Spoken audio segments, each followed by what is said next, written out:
Зона 51. Зона 51 Америкада оңтүстік Невада шөлдерінде орналасқан қолданыстағы әскери база. Ол 9-7 және 16-1 километр болатын үлкен Грумбокс деп аталатын ауданды қамтиды.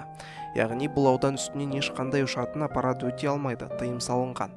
База негізінде 1955 жылы салынған болатын. Одан бері бұл база көптеген конспирологиялық теориялардың құрбаны болды. Осы жерде НЛО құлаған немесе өзге планеталықтардың өлі мүрделері сақталған дейді. Тағда бұл база американдық ғалымдар телепорт, уақыт саяхаты сияқты эксперименттер жүргізетін жер деген теорияларда болған. Бұның барлығы туралы осыған дейін Проксимада видео болған. Сілтемесін сипаттамада қалдырамын. Ал енді 20 қыркүйек туралы айтайық. Дәл осы күні миллиондаған адам Зона 51-ге шабуыл жасап басып алуды жоспарлауда.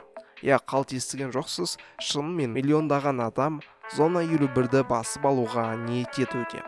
Барлығы Фейсбуктағы шитпостинг Озай мен Шэмблз атты мемдарға арналған группадан басталған болатын.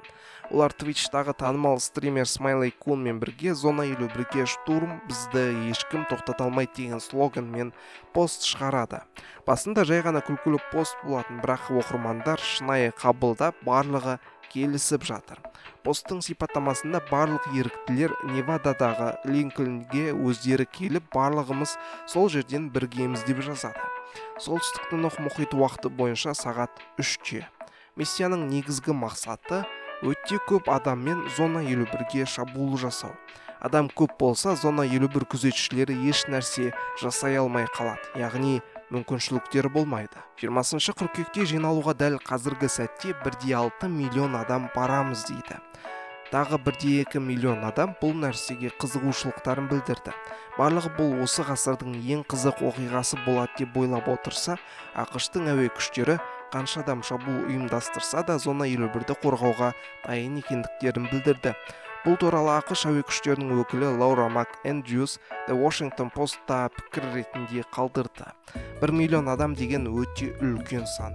Қауіпті көргеннен кейін пост авторы Джексон Барнс өзінің әлеуметтік желісінде бұл жай ғана қалжың екендігін, өзінің ешқандай ұйымға кірмейтіндігін және Зона 51-ге адамдар шабуылды ұйымдастырса жауапкершілікке ала алмайтындығын жазады. Енді ойлап қарайықшы, егер шынымен мына 1,5 миллион адам шабуыл жасауға келсе, не болады? Твиттер қолданушылары тіпті жапондық Наруто сериалдарындағы кейіпкерлер сияқты жүгіретін болса, олардың оқтарын шаң қаптырып кете аламыз деп жазады. Тіпті кейбіреулер осыған байланысты оқу жаттығуларын жүргізуде.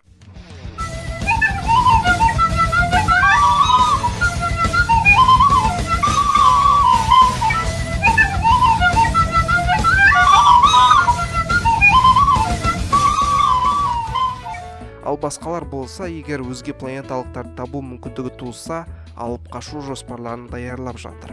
Атақты адамдар да қалыс қалып жатқан жоқ. Блокбастерлерде ойнайтын атақты актер, Матрица фильмінде ойнаған Киану Ривз бен Дэнни Трехо олармен бірге екендігін білдіреді. Тіпті Lil Nas X осы оқиғаға байланысты өзінің әні Old Town Road клипіне ремикс шығарды.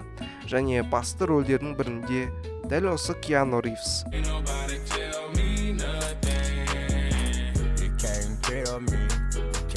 Ал сіз осы оқиғаға байланысты жаңалықтардан құр қалмас үшін Проксимаға тіркеліп кетіңіз және келесі видеоларда жүздескенше.